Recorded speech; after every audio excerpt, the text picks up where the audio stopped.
Hi అండి. Welcome to my channel.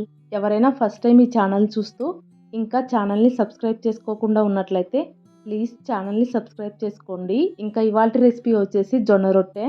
ఇప్పుడుండే పరిస్థితులలో ఇంటికొకరు షుగర్ పేషెంట్లు ఉంటున్నారు కదా, అలాంటి వాళ్ళకి ఇలా జొన్న రొట్టె చేసి పెట్టండి.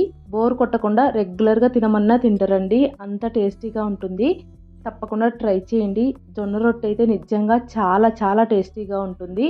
అలాగే చేసుకోవటం కూడా చాలా ఈజీనే. ఎప్పుడూ రొట్టెలు చేయని వాళ్ళు కూడా ఈజీగా చేసుకునే ప్రాసెస్లో అయితే చూపించానండి. వీడియోనైతే ఎక్కడ స్కిప్ చేయకుండా చివరి వరకు చూడండి. ఇంకా లేట్ చేయకుండా జొన్న రొట్టె ఎలా చేసుకోవాలో చూపిస్తాను పదండి. ముందుగా స్టవ్ పైన ఒక ప్యాన్ పెట్టుకొని అందులోకి 1 టేబుల్ స్పూన్ వరకు ఆయిల్ వేసుకోండి. ఆయిల్ వేడెక్కిన తర్వాత కొన్ని ఆవాలు, జీలకర్ర వేసుకొని కాస్త చిట్టపటలాడనివ్వండి. తర్వాత 1 గంట పాటు నానబెట్టుకున్న పచ్చిశనగపప్పు 2 స్పూన్ల దాకా వేసుకోండి. అలాగే నానబెట్టుకున్న పెసరపప్పు కూడా వేసుకొని రెండింటిని ఆయిల్లో కాసేపు ఫ్రై చేసుకోండి. కాసేపటికల్లా రెండు కూడా కాస్త క్రిస్పీగా అవుతాయి అన్నమాట. అలా క్రిస్పీగా అయిన తర్వాత సన్నగా కట్ చేసి పెట్టుకున్న ఉల్లిపాయలు వేసుకొని ఉల్లిపాయలని కాస్త మెత్తబడనివ్వండి. అలా కాస్త ఉల్లిపాయలు మెత్తబడిపోయిన తర్వాత ఇప్పుడు అందులోకి శుభ్రంగా కడిగి సన్నగా కట్ చేసి పెట్టుకున్న మెంతికూర అయితే వేసుకోవాలి. ఇక్కడ మెంతికూర ప్లేస్లో పాలకూరైనా లేదంటే తోటకూరైనా ఇలా ఏ ఆకుకూరైనా వేసుకోవచ్చండి. అలాగే 1 స్పూన్ ఉప్పు కూడా వేసుకొని మీడియం ఫ్లేమ్లో కలుపుకుంటూ ఫ్రై చేసుకోండి. కాసేపటికల్లా మెంతికూర అయితే అంతా ఇలా ఆయిల్లో బాగా ఫ్రై అయిపోతుంది అనమాట. ఇలా ఫ్రై అయిపోయిన తర్వాత స్టవ్ను ఆఫ్ చేసేసుకొని కిందికి దించేసుకోండి. ఇది కాస్త చల్లారిన తర్వాత ఇప్పుడు అందులోకి 1 కప్పు జొన్నపిండి వేసుకోవాలి. జొన్నపిండి మనకు షుగర్ కంట్రోల్లో ఉండడానికి చాలా బాగా హెల్ప్ చేస్తుందండి.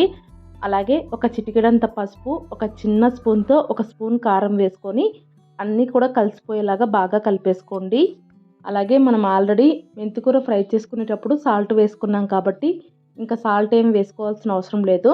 మొత్తం అంతా ఇలా బాగా కలిపేసుకున్న తర్వాత ఇప్పుడు అందులోకి కొద్దిగా నీళ్లు వేసుకుంటూ పిండి ముద్దలాగా కలిపేసుకోండి. జొన్న పిండిని కలుపుకోవడానికి చపాతీ పిండిని కలిపినంత కష్టపడాల్సిన అవసరం కూడా లేదు.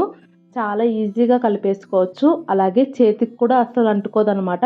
ఇలా కొద్దిగా నీళ్లు వేసుకుంటూ పిండి ముద్దలాగా కలిపేసుకోండి. అలాగే పిండిని ఇలా కలిపేటప్పుడు బాగా పిసుకుతూ కలపండి. సో దట్ జొన్న రొట్టెలు చాలా చక్కగా వస్తాయి అన్నమాట. పిండి మొత్తం కలుపుకున్న తర్వాత మరీ గట్టిగా కాకుండా ఇలా కాస్త లూజ్గా ఉండేలాగా కలిపేసుకోండి. ఇక్కడ చూస్తే అర్థమైపోతుంది కదా పిండి ఏ కన్సిస్టెన్సీలో ఉందనేది. ఇలా కలిపేసుకొని పక్కన పెట్టేసుకోండి. ఇప్పుడు ఒక ప్యాన్ తీసుకొని దానిపైన కొద్దిగా ఆయిల్ వేసి ఆయిల్ని ఇలా స్ప్రెడ్ చేసుకోండి. అలాగే కలుపుకున్న పిండిలో నుంచి ఒక చిన్న పిండి ముద్దను తీసుకొని ఇలా రౌండ్ బాల్ లాగా చేసుకోవాలి. ఆ తర్వాత పెనం పైన పెట్టేసి ఇలా చేత్తో లైట్గా ప్రెస్ చేసుకుంటూ రావాలన్నమాట. అలాగే ప్రెస్ చేసుకునేటప్పుడు ఒకవైపు మందంగా ఒకవైపు పలుచగా కాకుండా అన్ని వైపులా సమానంగా వచ్చేలాగా ఒత్తేసుకోండి.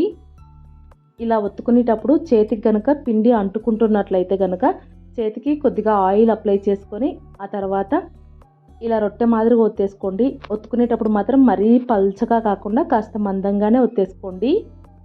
ఇలా మొత్తం అంతా ఈవెన్గా ఒత్తేసుకున్న తర్వాత ఇప్పుడు రొట్టెకి అక్కడక్కడ ఇలా హోల్స్ లాగా పెట్టేసుకోండి.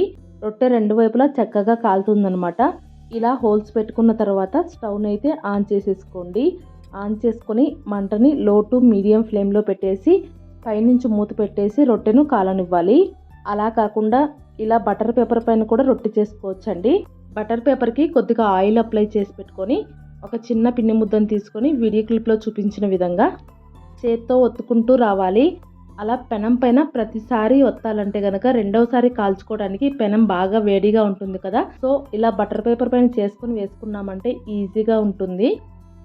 ఇలాగే రొట్టె మొత్తం చేసి పెట్టుకునే లోపు మనం స్టవ్ పైన పెట్టుకున్న రొట్టె కూడా ఒకవైపు కాలిపోయి ఉంటుందండి. దానిపైన ఉండే మూత తీసేసి ఇప్పుడు రొట్టెకి పై వైపున లైట్గా ఆయిల్ కానీ నెయ్యి కానీ వేసుకొని అప్లై చేసుకోండి. ఇలా రొట్టె మొత్తానికి ఆయిల్ అప్లై చేసుకున్న తర్వాత రొట్టెను నెమ్మదిగా రెండో వైపుకు తిప్పేసుకోండి. తిప్పుకునేటప్పుడు మాత్రం కాస్త జాగ్రత్తగా నిదానంగా తిప్పుకోండి. ఇలా తిప్పుకొని 2 వైపులా రొట్టెను కాల్చేసుకోవడమేనండి. రొట్టె రెండో వైపు కూడా కాలిన తర్వాత తీసేసుకొని సర్వింగ్ ప్లేట్లోకి సర్వ్ చేసుకోవడమేనండి. చూసారు కదా జొన్న రొట్టె ఎంత బాగా వచ్చిందో. అలాగే బటర్ పేపర్ పైన చేసుకున్న రొట్టెనైతే బటర్ పేపర్తో సహా తీసుకొచ్చి ఇలా పెనం పైన రివర్స్లో వేసుకోవాలి. ఆ తర్వాత పైన ఉండే బటర్ పేపర్ తీసేసి దాన్ని కూడా 2 వైపులా కాల్చేసుకోవడమే. అంతేనండి, మిగతా పిండితో కూడా ఇలాగే జొన్న రొట్టెలు చేసేసుకోవడమే. చాలా బాగా వస్తాయి. చూస్తున్నారు కదా ఎంత బాగా వచ్చాయో. టేస్ట్ కూడా చాలా చాలా బాగుంటాయండి. తప్పకుండా ట్రై చేయండి. రొట్టె తినేటప్పుడు మధ్య మధ్యలో శనగపప్పు, పెసరపప్పు అవి తగులుతూ టేస్ట్ సూపర్గా ఉంటాయి. ఇలా చేసుకున్నారంటే ఇంకా కర్రీ కూడా అవసరం లేదండి. ఒట్టి రొట్టె తినేసేయచ్చు, అంత టేస్టీగా ఉంటుంది. ట్రై చేయండి. ట్రై చేసి మీకు ఎలా వచ్చిందనేది తప్పకుండా కామెంట్ చేసి చెప్పండి. అలాగే ఈ వీడియో మీకు నచ్చినట్లయితే లైక్ చేయండి, షేర్ చేయండి. కొత్తగా ఎవరైనా ఛానల్ చూస్తున్న వాళ్ళు ఉంటే సబ్స్క్రైబ్ చేసుకొని సపోర్ట్ చేయండి. Thank you.